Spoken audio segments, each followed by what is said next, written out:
Sophocles pernah mengatakan tidak ada hal besar yang memasuki kehidupan manusia tanpa kutukan. Agak-agaknya kutipan itu begitu pas untuk ditujukan kepada media sosial. Para pionir media sosial ingin umat manusia bisa terhubung tanpa terhambat waktu dan ruang, di mana hanya dengan jaringan internet, maka segala sesuatunya seakan sudah ada di ujung jari kita. Dan mereka berhasil, mereka melakukannya. Media sosial mendatangkan banyak manfaat bagi kita, baik itu dalam kemudahan memperoleh informasi, keterhubungan yang semakin terbuka, jejak pendapat yang semakin bebas, bahkan lapangan kerja baru yang tumbuh subur seperti jamur di musim hujan. Namun, kita juga tidak bisa menafikan fakta bahwa media sosial memiliki sisi gelap yang mana sedikit banyak diantaranya telah mengacaukan dunia kita, termasuk memperparah krisis moral pada generasi muda kita karena efek kecanduannya. Lantas, mengapa media sosial bisa membuat kita kecanduan? Pertama, media sosial itu memberikan kita informasi yang kita inginkan. Meskipun media sosial memudahkan kita dalam mengakses informasi dibanding masa-masa sebelumnya, kita pun malah dibuat pusing 7 keliling olehnya.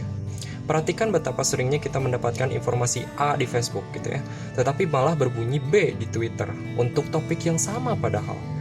Ya memang benar, media sosial adalah tempat yang sangat nyaman untuk beropini. Dan memang karena itulah juga gitu, kita sulit membedakan antara fakta, opini, dan hoax. Media sosial pada akhirnya tidak dirancang untuk memberikan informasi yang dibutuhkan, melainkan memberi informasi yang kita inginkan. Dan sayangnya, terdapat perbedaan yang kontras di antara keduanya. Contoh gini, aku ingin percaya bahwa vaksin COVID-19 itu tidaklah aman untuk semua orang, sehingga aku punya alasan yang kuat untuk tidak ikut program vaksin. Dan tanpa bertanya, Facebook itu dengan patuhnya akan menunjukkan padaku beberapa artikel yang memvalidasi keinginan itu setiap hari. Tapi ketika aku memaksakan diri untuk mengunjungi situs web gitu ya, demi melihat data jajak opini, menggali sumber utama, dan melihat analogi historis misalnya, aku melihat bahwa itu mungkin tidak benar gitu. Fakta bahwa aku lebih senang diberi informasi yang membenarkan opiniku dan menghilangkan rasa tidak amanku, itulah masalahnya sebenarnya. Karena dengan menyuguhkan informasi yang membenarkan kepercayaan pengguna media sosial, pengiklan mendapatkan uang.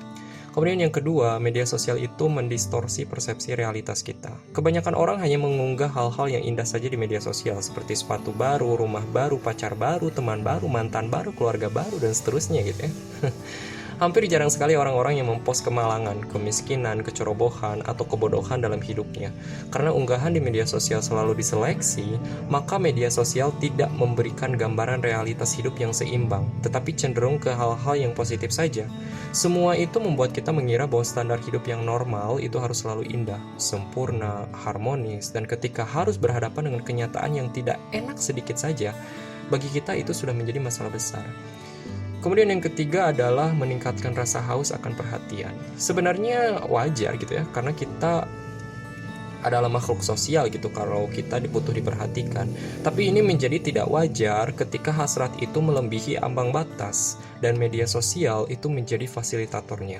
Mungkin tidak pernah separah ini di mana umat manusia menjadi begitu terobsesi dengan pujian. Dan sebenarnya rasa haus akan pujian ini bisa menjadi luar biasa kalau dilampiaskan dengan berkarya. Misalnya menemukan mesin baru, menulis buku, menciptakan lagu, atau melakukan kajian ilmiah gitu. Hanya saja ironisnya, kita menumpahkan hasrat itu sepenuhnya ke dalam media sosial. Kehadiran media sosial telah melahirkan sebuah pemujaan baru, yaitu pemujaan terhadap like, follower, atau subscriber gitu ya. Apalagi di lingkungan dunia nyata, seolah itu telah membenarkan atau mengaminkan tragedi ini. Permasalahannya terjadi ketika semua harapan itu tidak terwujudkan dan menjadi bumerang bagi diri sendiri. Media sosial pun selain berefek pada kecanduan, pada akhirnya juga menimbulkan rasa depresi dan kecemasan tersendiri bagi beberapa orang. Kemudian yang terakhir adalah hasil kinerja algoritma. Kamu mungkin pernah merasa heran gitu, kenapa sih beranda media sosial itu, ya entah Instagram, Facebook, atau bahkan YouTube, itu selalu menayangkan konten-konten yang sesuai dengan minat kita.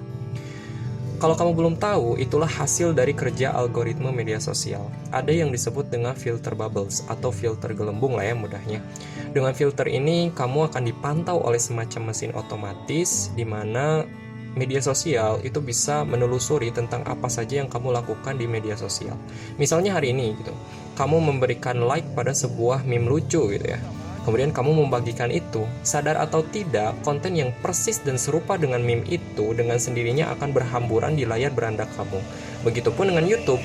Kalau kamu menonton video BTS misalnya, maka layar berandamu itu otomatis akan menampilkan video-video BTS lainnya supaya kamu tetap berlama-lama di YouTube. Itulah kenapa media sosial sangat membuat kita kecanduan.